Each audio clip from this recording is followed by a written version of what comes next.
So you've done your research, you know you want to invest your hard-earned dollars in Cambridge, Massachusetts. But where in Cambridge, Massachusetts?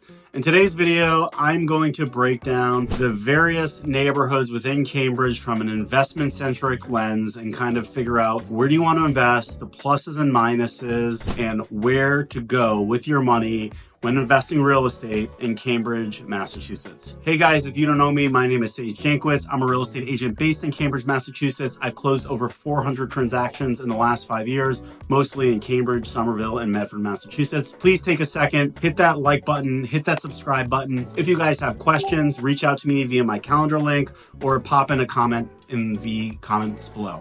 All right, now let's get into it. So before we kind of get into the specific areas within Cambridge to focus on and the pluses and minuses and all that good stuff, we really need to start by putting ourselves in the headspace of the actual people that will be renting these properties. A mistake that I see a lot of investors make is they look on Google Maps and they say, I'm investing in Strawberry Hill, or I'm investing in, some other neighborhood within Cambridge. And I think that's really a mistake. But if we put ourselves in the headspace of renters, what we'll realize is that most renters are actually making their decisions about what to invest in and where to invest in based on T-stops. So for most of these renters, even if they work from home quite a bit, they likely want to be able to commute to certain places, or they want a certain vibe around their area. But generally, most of them commuting is sort of at the top of the list. And so area that you invest in is not a place that's easily commutable to, say, downtown Boston or maybe East Cambridge or some other parts of town that a lot of commuters focus on. It's just going to be off the list. There's 0% chance.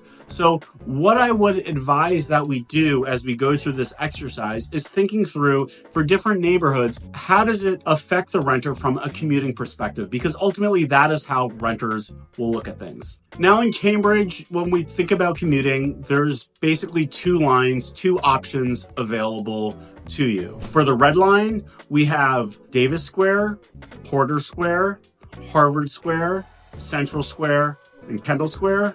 And then in the green line, we have Lechmere Station. So in total, we have 6 T-stops. These are your T-stops and sort of, in my opinion, your guiding light, sort of your guiding star, where you need to focus when you're looking at any property that you're considering. Now, more generally, another thing that you need to think of before you get a little more specific by areas here is risk profile. Now, Cambridge is, in my opinion, one of the most low-risk places to invest for real estate anywhere in Massachusetts. It has an extremely diverse buyer pool and renter pool. If you're renting, you are going to be targeting Harvard students, mostly grad and PhD, as well as people who work at Harvard, whether they're professors or admin or executives. Same for MIT as well. You also have a large biotech hub over in East Cambridge. You also have an incredible healthcare system in the surrounding towns. And then finally, you also have downtown Boston, which has an unbelievable finance and tech scene.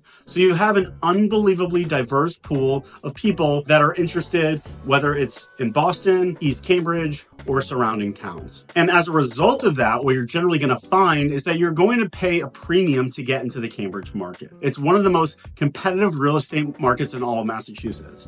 So you are going to pay a lot more than you probably think you're going to pay, whether you're buying a luxury condo or a single family to rent, or more traditionally a 2 or 3 family property. A 3-family property in a desirable part of Cambridge can easily go for between $2 to $2.5+ million.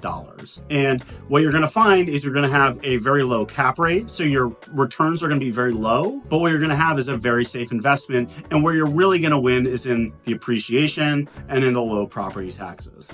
Now let's talk a little bit about the different neighborhoods within Cambridge. So first off, let's talk about your quote unquote affordable areas of Cambridge. Again, outrageously expensive in the grand scheme of things, but for Cambridge standards, a little bit cheaper. And those two areas are going to be number one, East Cambridge. And if you're focused on East Cambridge, you want to make sure that you're ideally walking distance to Lechmere Station and or to Kendall Square area and MIT. And then the other area would be in North Cambridge. Ideally, you want to be walking distance to Davis Square typically, and sometimes Porter Square, depending exactly where you are, but generally Davis Square. And when I say within walking distance, be very clear, that means a 15-minute walk or less. And a good rule of thumb is that, for every 5 minutes closer to the tee, your property is going to get exponentially more valuable. So a property that's 15 minutes walk to, say, Davis Square versus one that's 10 versus one that's 5 versus one that's 1 minute, each time you're really going up a notch in terms of property quality, and you're more likely to see better gains from an appreciation perspective, both in the overall value of the property, but also in rents year over year.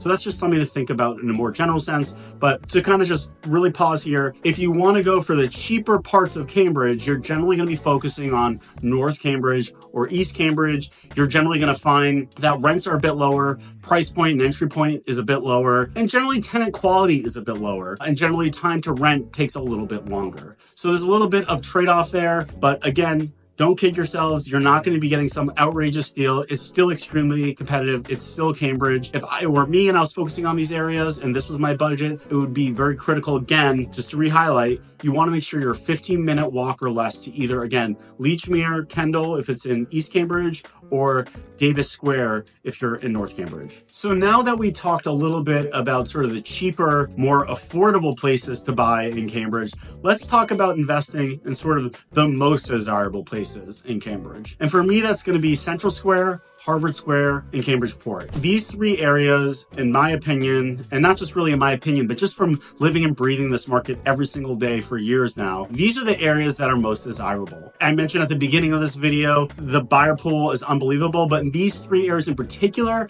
this is where most of the buyers and renters want to be. And why is that? Well, for Central Square and Cambridge Port, which is walking distance to Central Square, you have 2 T-stops away from downtown Boston. Now, we talked about East Cambridge earlier. East Cambridge isn't quite as cool as Central Square. There's just more stuff happening at night. East Cambridge has a reputation for kind of shutting down a little bit at night. Yeah, there's still some things to do, but it's a little quieter, and it's really more of a biotech hub and business district that kind of slows down at night. Central Square, even though it's 2 stops to downtown Boston, whereas Kendall is 1. It's just very lively at night. You have bars, you have live music, you have multiple grocery stores, you have restaurants, you have cafes, everything you need. You're walking distance to Harvard Square, you're walking distance to Charles River, you're close to Union Square in some parts. So it's just a very, very desirable place to be with a lot of cool stuff happening. And so the result is these 3 areas of Cambridge, you're going to pay the highest premium to get into the market. You're going to see the lowest cap rates, meaning the rent to purchase price differential is going to be the greatest. So it's not a place where you're going to see great cash flow. But if you're in a wealth preservation mode, if you have a lot of cash and you want a surefire way to make sure that your money will grow over time and you're going to have a relatively safe time in terms of renting to tenants with total ease, these are the towns you want to focus on. It's just hard to bet against them. So, if I was in wealth preservation mode, these would be the towns I would focus on. And it's just really, really hard to lose in these areas. And that's it for today. I tried to give a little high level overview of how I think about the different parts of Cambridge, sort of the lower end areas, as well as the higher end areas of Cambridge. I think that the key things to know about Cambridge is, generally speaking, wherever you invest, we're in a good place. But if you target one of those 3 areas in particular, you're going to be in a great position 5, 10, 15 years from now. It's just really, really hard to lose, in my opinion. If you guys have general investing questions, hit me up in the calendar link below. Please like and subscribe, and I'll see you guys next time.